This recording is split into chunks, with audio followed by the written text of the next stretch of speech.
a todos, a paz do Senhor a todos. Bem, minha gente, eu resolvi fazer um pequeno vídeo para... Eu não ia fazer vídeo hoje, mas para tratar de um assunto que eu fiquei sabendo através das mídias, dos repórteres, né, das fontes de informação, que realmente, assim, leva a gente a refletir um pouco o que é que a gente pode fazer em caráter de urgência, mediante tudo que nós estamos vendo. O cenário que nós estamos vivendo hoje. Chega um momento que você pensa, não, você está atravessando momentos difíceis, a situação do Brasil e do mundo está assim, mas logo, logo isso passa. Pronto, isso dá um certo ânimo para você poder prosseguir, para você poder continuar. E você diz, não, eu vou atravessar esse rio e vou chegar lá do outro lado da margem. Mas sabe, é desafiador, porque quando a gente menos espera, coisas vêm, acontecem que deixam você meio atônito, né? E o que é que eu percebo, mediante todo esse cenário? Que a gente só tem uma fonte de esperança, que é Jesus. E deve ser Ele a nossa única esperança. E deve ser Ele o nosso único caminho, o nosso farol, tá certo? Deve ser a nossa perspectiva. Não há outra. Não existe mais outra. Não existe perspectiva. Aliás, nunca houve. É só que os homens estão acordando agora e vão ter que acordar. E quem não acordou vai ter que acordar para isso. Que a gente não tem saída mais. Tá tudo se acurralando. Estamos chegando em momentos da história que feliz do povo cujo Deus é o Senhor. Feliz o povo cujo Deus é o Senhor. Feliz será este povo que vai poder clamar a Deus e dizer, ora Senhor, eu tenho a ti, tá tudo aí, entregue, mas eu tenho a ti. Aí eu fui pensar, sabe? Olhando, eu vou passar uns dados para vocês agora, de notícias que estão aparecendo aqui. Mas aí eu fui para a Bíblia para ver, meu Deus, o que faremos? O que é que nós vamos fazer agora? Sabe, irmão? Lembra dos outros vídeos que eu falei? Eu falei porque o Espírito Santo me mandou falar, talvez eu tenha sido dura.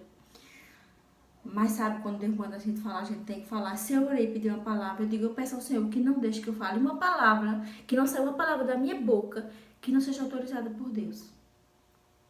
Que Deus não permita que saia uma palavra da minha boca que não venha dele ou autorizada por ele. Porque coisa ruim a gente fazer aquilo que Deus não manda ou dizer aquilo que Deus não disse, ou que Deus mandou que a gente dissesse. Então a gente ora, Deus manda uma palavra, às vezes é dura, mas às vezes é necessário. Eu sei que a palavra dura não serve para todo mundo. Eu sei que tem pessoas que estão aí fazendo desenvolvendo o seu papel diante de Deus e diante dos homens. Mas eu sei que tem pessoas que precisam, tem situações que a gente precisa ajustar, sabe? Então as palavras, quando ela vem dura, ela se aproveita a gente tem que aproveitar e fazer bom uso dela. Mas olha, olhando para... O Senhor me deu uma palavra, o Senhor me deu o profeta Daniel. O profeta Daniel, ele foi levado cativo num momento tão crucial, quando Jerusalém foi tomada pelo rei Nabucodonosor. E levou cativo os seus nobres, e levou todo o povo cativo, a maioria do povo foi cativo. Ele pegou os melhores de Jerusalém e levou cativo para servir como vassalos, como servos lá no reino de... Foi bem no final do reinado de Nabucodonosor, que depois foi seguido pelo reino Medo-Persa. E o procedimento de Daniel, assim, merece a gente fazer uma reflexão sobre como Daniel agiu mediante tudo que ele estava vendo. Uma situação bastante, assim, difícil para o povo de Israel. Mas deixa eu falar para vocês uma situação atual. Vou fazer um parênteses aqui. Eu vi uma notícia agora, saiu em quase todas as mídias, mas eu vou ler um pedacinho para vocês do que saiu agora. Então veja só o que diz aqui, agora no portal da CNN Internacional. A notícia da China, né? A mesma notícia da China que a gente viu no outro portal. China considera risco grande de nova onda de Covid-19 por casos importados, ou seja, vindo de outros países. Aí diz assim: após drástica redução nos casos de contágio local pelo coronavírus e o início de flexibilizações da quarentena aplicada na província de Hubei, primeiro epicentro da doença, o governo chinês admitiu um risco relativamente grande de uma segunda onda de casos no país. O temor se deve à crescente chegada de pessoas do exterior infectadas pelo... Esse admirável mundo novo, ele só está começando. A nossa liberdade, ela não será mais a mesma, meus irmãos. Não será. Qual é a dificuldade que tem? Ora, a gente não sabe a origem desse vírus, né? Há conjecturas. Veio da China, se foi dos animais que impróprios para consumo humano, ou se veio de um laboratório. Bem, a teoria que predomina é que veio de um laboratório. O que é que impede que outros vírus venham, se há, de fato, um objetivo de implantar, um desejo de implantar uma agenda como eles realmente têm, de dominação dos mundos, de dominação das liberdades dos povos? Qual é a dificuldade de criar-se um novo vírus que vai fazer a população ficar de novo tolhida, com medo, apavorada, tá certo? A população vai ter medo de morrer, ela vai ceder. É lógico, é um vírus, ele é perigoso. Ninguém nega isso não, ele existe e ele é perigoso. Ele mata. Ele mata. Certo? É um vírus, é perigoso e ele mata, ele é real. O pânico também é.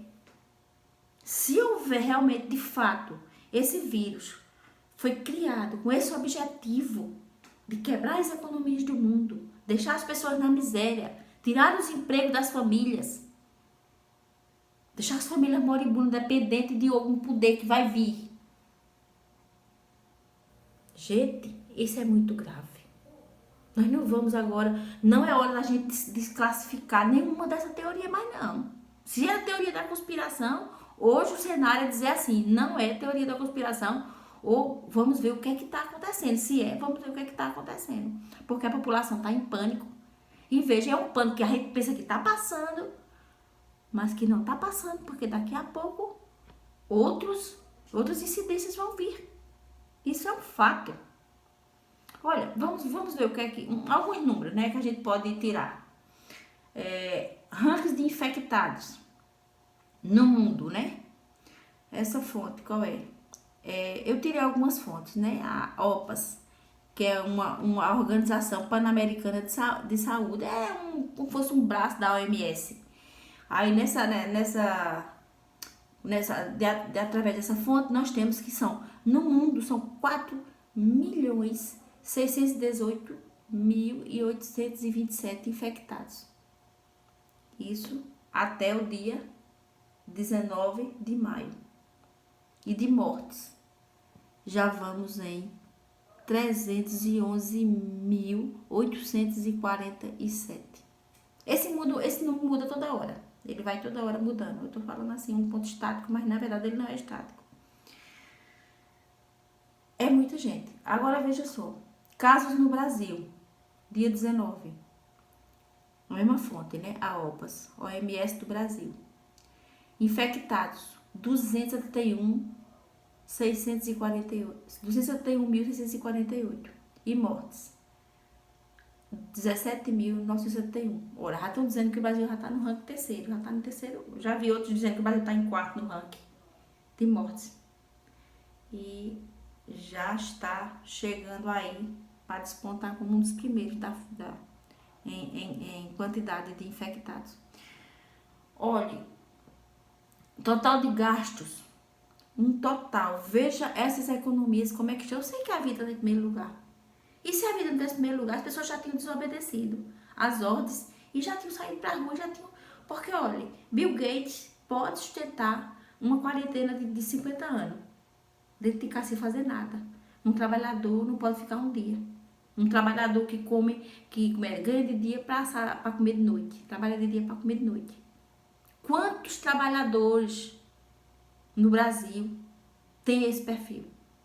de trabalhar de dia para comer à noite, ou vender o almoço para comer a janta. Quantos trabalhadores? Quantas famílias? Já existem famílias passando fome. Já existem economias quebradas, já existem empresas fechando, já existem empregos, o desemprego aí em demasia. Eu não estou falando dos Estados Unidos não, que dá uma tristeza lá, uma tristeza só. Mas a coisa é muito séria, meus irmãos. Eu estou fazendo essa pincelada aqui para a gente entender a gravidade do problema que a gente está passando. Eu sei que todo mundo tá todo mundo ligado, ninguém tá vivendo na Disney, não. Mas assim, é bom a gente tá refrescando, porque isso vai motivar a gente a fazer como Daniel, ao tipo de oração de Daniel. E eu vou chegar lá em Daniel. Mas vamos lá. O ranking de gastos dos governos, total global, 7,2 trilhões de dólares. Irmãos, eu não sei nem que dinheiro é esse. Eu sei, hipoteticamente, 7,2 trilhões de dólares. Essa notícia saiu, fonte Eugene, BBC News. Ou seja, mais de 40 trilhões de reais. Eu acho que é isso.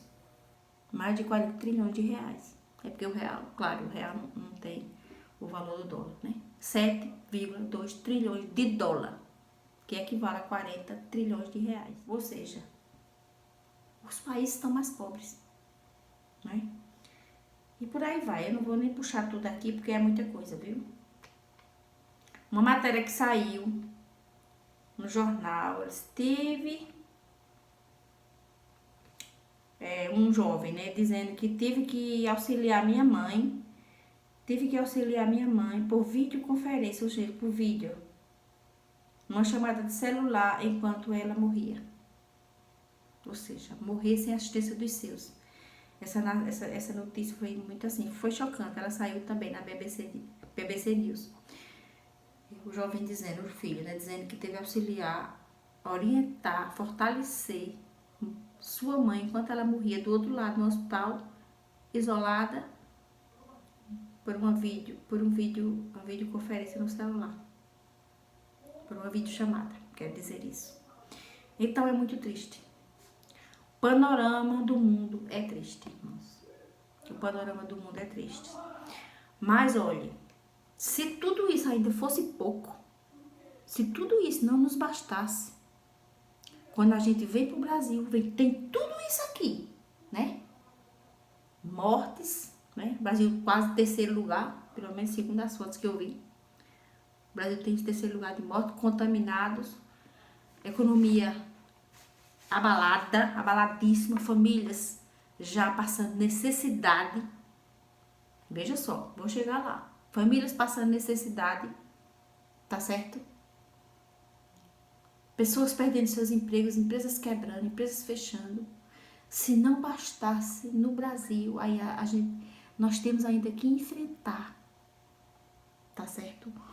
Uma crise política sem precedente. Pelo menos eu não lembro de ter visto. Onde os institutos, as instituições, eu quero dizer, estão aí, ó. As instituições não se entendem. O povo está atônito, não sei saber o que fazer. O governo federal não consegue implantar as medidas. Também tem algumas coisas que precisam ser ajustadas lá. Mas também tem as resistências. E o povo sofrendo, o povo vitimado. Certo? Desarmonia dos poderes, interferências desnecessárias. Políticos usando a crise para se beneficiar. Já temos aí casos de que já vai ter, a Procuradoria-Geral já vai fazer 3 sindicâncias para investigar 3 governos estaduais que pegaram o dinheiro que foi tirado que foi separado, se eu não me engano, foi 256 milhões que foi aprovado, mas até agora parece que foi 56 bilhões que o governo já usou. Então deixa eu fazer uma leitura aqui de Daniel, para que possamos assim contextualizar dentro do que nós aplicarmos, não é? ao caso que foi apresentado. Daniel 9 diz assim, 9:4. E orei a Yahvé, meu Deus, e expressei a seguinte confissão: Ó Adonai, Deus grande e temível, que mantens tua aliança de favor e de misericórdia para com todas as pessoas que te amam e obedecem os teus mandamentos. Nós pecamos e temos praticado toda espécie de malignidades, agindo com impiedade e rebeldia, apartando-nos dos teus princípios e das tuas leis. Não temos dado ouvidos aos teus servos, os profetas que pregaram em teu santo nome, aos nossos reis, aos nossos governantes e líderes, bem como aos nossos pais e antepassados e a todo o povo. Aí ele ainda diz, aqui no verso 17, contudo, ó Elohim, nosso Deus, ouve agora a oração e as súplicas do teu servo, e faz resplandecer o teu rosto com o brilho do teu favor e misericórdia sobre o teu templo, destruído e abandonado, por amor de ti.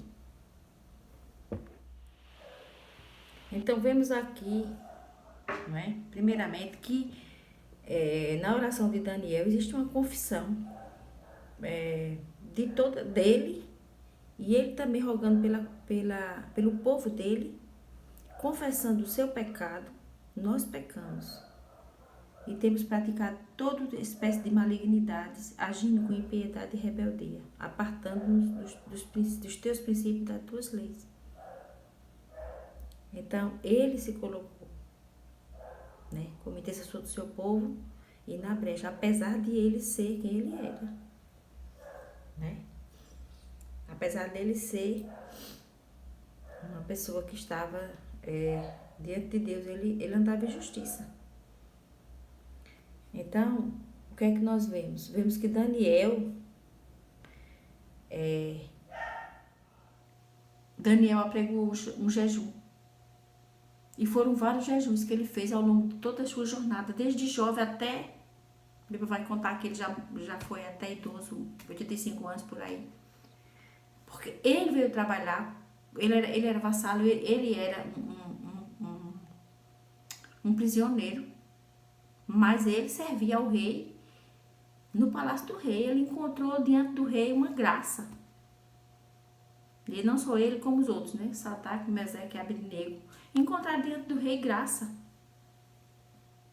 Mas ele sofria por causa do seu povo, que o povo estava no cativeiro. E ele não se conformou com isso. Mesma coisa que dos que vivem numa vida hoje boa, que seu salário todo mês cai na sua conta, lá, não é? Talvez não se preocupe, ou talvez tenha quem se preocupe com os que estão lá do outro lado, passando aquelas privações. Ele estava sendo oferecido pelos manjares do rei. Nós vamos ver lá no capítulo 2. Lá no capítulo 2. Que o mesmo manjar que era servido no banquete do rei foi servido a Daniel. Mas ele decidiu, lá no verso 8, no capítulo 1. Ele decidiu no seu coração não se tornar impuro, consumindo as iguarias do rei, nem com o vinho especial servido à mesa real. E solicitou ao chefe dos oficiais permissão para se abster daqueles alimentos. Veja você como a vida deste homem era. Orava, jejuava, se absteve de comer as iguarias do rei. Por quê?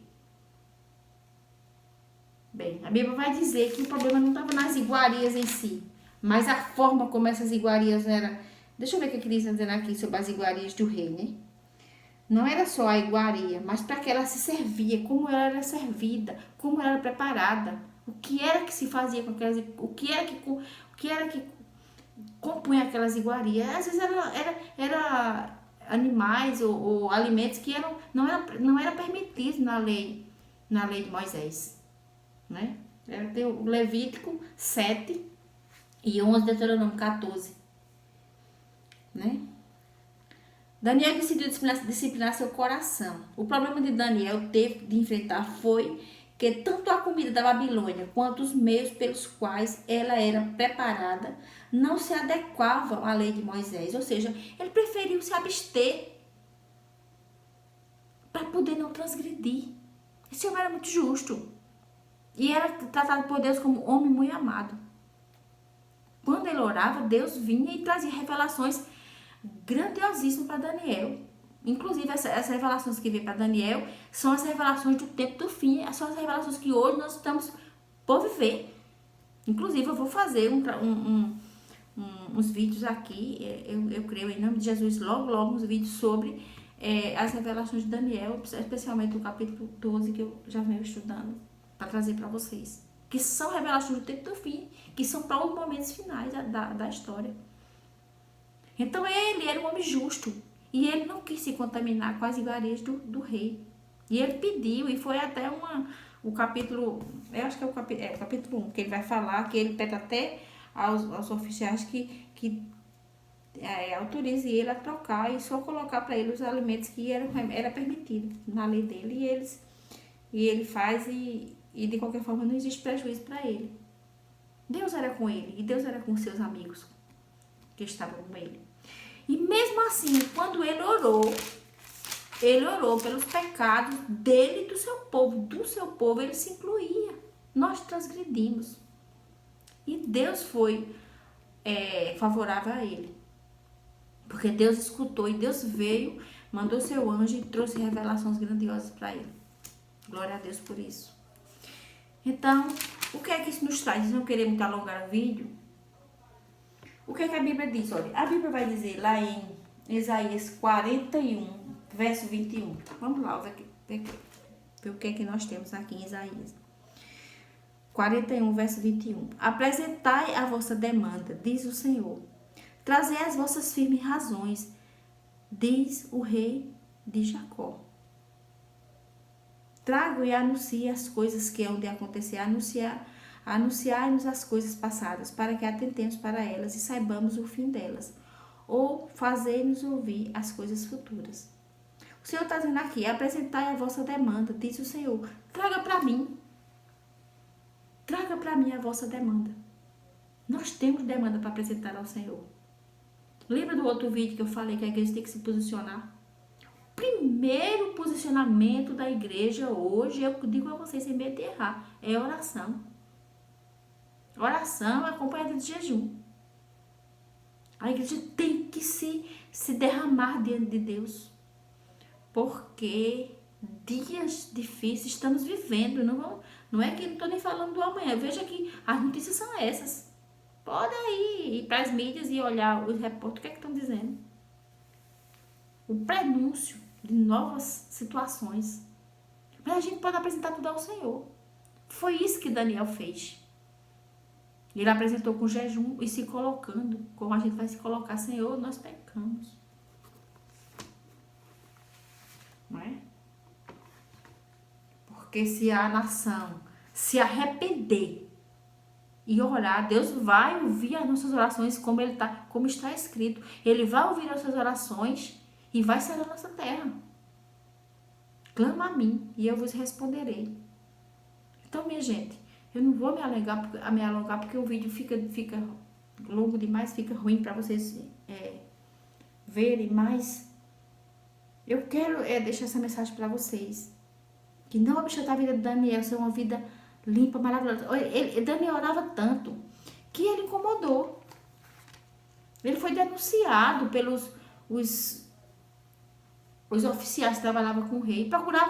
Procuravam em Daniel uma falta e não encontraram. Mas ele ora toda hora. Daniel ia 3 vezes, está lá no capítulo, parece que é 6:10.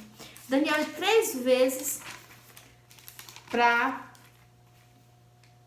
o lugar de oração, por dia. E isso incomodou os ímpios, os oficiais, e fizeram edito para botar Daniel numa situação e botaram ele na cova dos leões. Foi uma situação que eu não vou entrar agora, todo mundo já conhece a história de Daniel, né? Mas o que é que incomodou? Foi o fato dele ser um homem justo. Lá no capítulo 6, verso 5. Então eles concluíram e murmuraram entre si: nunca encontraremos algum motivo forte o suficiente para denunciarmos esse Daniel, a menos que seja algo relacionado à lei do seu Deus. Né? Então vamos pular aqui lá pro verso 10. Assim que Daniel soube que esse decreto do rei havia sido proclamado, foi para casa, para o seu quarto, no andar de cima, onde as janelas davam para Jerusalém. E ali orou como costumava fazer cotidianamente, 3 vezes ao dia. Cotidianamente, ou seja, ele ia todos os dias, 3 vezes ao dia, ao lugar de oração. Ajoelhou-se, rogou e deu graças diante do seu Deus. Tinha um edito aí contra ele.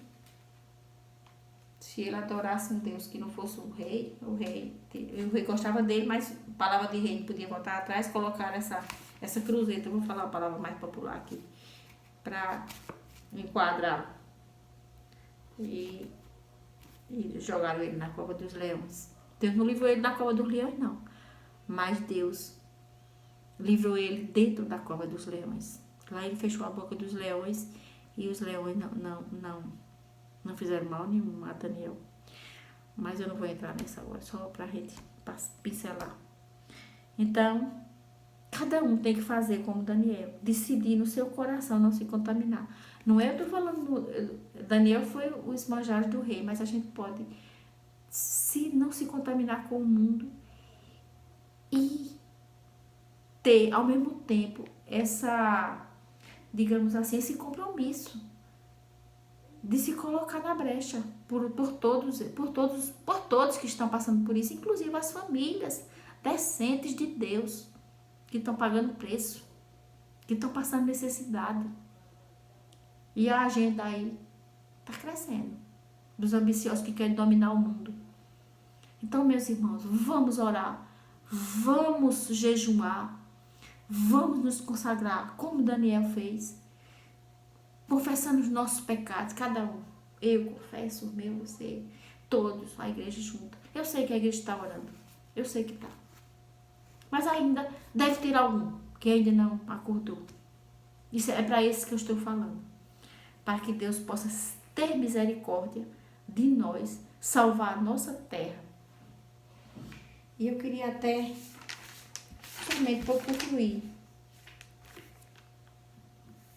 eu vou falar uma coisa para vocês, só para concluir, porque é importante, é que eu me lembrei. Essa guerra que nós estamos vivendo aqui, né? De guerras, de seríssimo, né? Problemas na saúde, epidemias, economia, enfim. São guerras espirituais que elas começam no mundo espiritual. Toda guerra começa no mundo espiritual.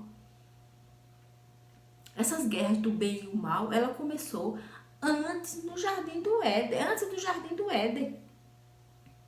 Quando o inimigo foi jogado na terra, quando ele foi expulso do paraíso. Quando ele se revoltou contra Deus. E ele foi. Então essa guerra do bem e do mal, ela já existe há muito. Aí você vai dizer, não, mas isso aí tem nada a ver com guerra espiritual. Não, tem sim. E a guerra espiritual, a gente só vence ela espiritualmente em oração. Paulo identifica a verdadeira natureza dos conflitos dos cristãos. Porque a nossa luta não é contra o sangue e a carne. E sim contra os principados, potestades, contra os dominadores deste mundo tenebroso, contra as forças espirituais do mal das regiões celestiais. Está lá em Efésios 6:12. Essas forças do mal se utilizam de agentes humanos. Preste atenção nisso. As forças do mal se utilizam de agentes humanos. Assim como Deus capacita os crentes para cumprir sua vontade. Por esta razão, Daniel dedicou os últimos 3 capítulos deste livro a uma série de conflitos espirituais entre inteligências sobre-humanas, boas e más, que aspiram a controlar os negócios das nações e a decidir o destino humano. Entendeu? Dentro desse livro de Daniel existe muito essa temática dessa guerra. Né? Vem até a aparição do anjo, aquele manda o anjo Miguel, vem, que é um varão de guerra, é um anjo do exército de Deus para guerrear, porque o bem, Deus queria mandar uma informação para Daniel e ele estava impedindo que viesse. Não sei qual é o capítulo, parece que é o 10, enfim, não sei. Essa guerra do bem e do mal, essa influência boa é para os crentes que recebem. E a influência mal vem para esses artífices que são usados, esses homens que estão aí dominando o mundo por ambição. Eu tenho falado isso, gente, eu vou continuar falando. É a guerra do bem e do mal. Daniel, estas forças do mal se utilizam de agentes humanos, assim como Deus capacita os crentes a cumprir sua vontade. Eles capacitam os homens do mal a cumprir sua vontade, a cumprir sua agenda, a cumprir seus intuitos. Vai manipulando as massas, manipulando. Nós não podemos nos deixar manipular. Nós temos que entrar em oração para que Deus nos dê consciência cristã. Como nós devemos agir? Primeiramente é na oração e no jejum. Esse é o primeiro. Consagração, livrar-se do pecado, confessar o pecado. É a primeira coisa, não existe. Porque Deus não escuta pecador. Se a gente tiver com o coração limpo, né, confessando o nosso pecado, aí Deus nos escuta. Primeira coisa. E depois a gente pedir orientação ao Espírito Santo. Daniel orou para Deus fazer ele entender as profecias de Jeremias sobre o povo dele. Daniel orava, lia Jeremias, ele lia as escrituras. A Bíblia diz aqui que estava lendo as escrituras, examinando as escrituras. Ele lia, mas ele pediu a Deus orientação, porque ele queria saber o que ia acontecer com o povo dele. E Deus deu orientação ao povo. O que a gente tem que fazer? Orar, pedindo a Deus que Deus nos dê orientação, sabedoria, para que possamos entender o que está acontecendo ao nosso redor. Sem engano. Que o inimigo não faça ninho em nossa cabeça com as suas invenções. Que o inimigo que caia por terra suas ideias. E ele não consiga nos influenciar. Gente, pelo amor de Deus, vamos orar para o inimigo não nos influenciar. E nem usar essas massas. Não, a gente não ser massa de manobra. E ele vai usar esses artífices para que a gente não seja induzido em erro. Vamos pedir ao Espírito Santo luz para que a gente possa ficar firme. Firme em Cristo Jesus. Amém? Vamos orar a Deus? Pai amado, Deus maravilhoso. Pai glorificado, Pai de amor. Nós nos consagramos a Ti, Pai, como o nosso profeta Daniel se consagrou, Pai. Livra-nos de todo o mal, limpa o nosso coração, perdoa nossos pecados. Nos dá, Pai, postura de crente, Pai. Uma postura que possa agradar a Ti e não envergonhar o Teu Evangelho, Jesus Cristo. Possamos nós, Pai, ter sabedoria para que possamos compreender os momentos que estamos vivendo. Ó Senhor Jesus, guia Teu povo, ilumina Teu povo e protege. Também, Pai, ajuda-nos para que possamos superar todas essas dificuldades, Pai. Ilumina, sara a nossa terra, nos dá saúde, vai visitar esses hospitais, esses lugares onde tantos doentes, Pai, estão lá sofrendo, Pai, com tantas doenças, para que possamos ser libertos, Pai. Livre nossa terra, sara nossa terra. Alimenta, Pai, manda Tuas vias para que possamos ter acesso, Pai, a alimento natural também, e o alimento espiritual. Tua orientação, Pai, nesses dias difíceis. Nos livra do mal, Pai, nos conduz. Em nome de Jesus, nós Te agradecemos e Te louvamos. Amém e amém. Obrigada, meus irmãos. Boa noite. Um beijo no seu coração.